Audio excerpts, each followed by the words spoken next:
a lot of these individuals, especially that they get into their professions from very young ages as well. Yeah. So sometimes the only professionals that I come across that are good with managing their money is when their parents are very good and their parents are on board.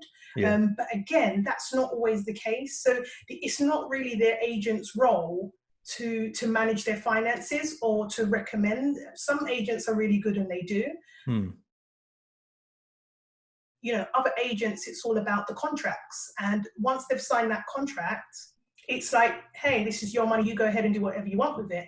And it's fine to buy the nice sports cars and it's fine to do the luxury things. But what happens for you later on in life when you need to retire early? Or if you have an injury and your career gets cut short and you're no longer, like, for instance, a footballer, then you're no longer useful as a footballer. What happens to your career? Because you're no longer getting paid. It's very rare that you see entertainment professionals or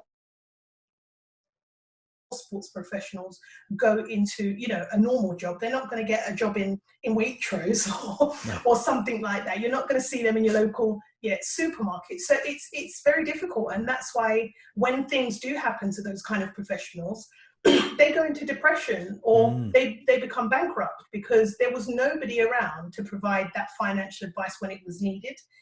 So I always try and get in with the professionals when they're at their early stages, when they're signing contracts, you know, and I sit down with their parents and their agents and we really come to a solid plan together.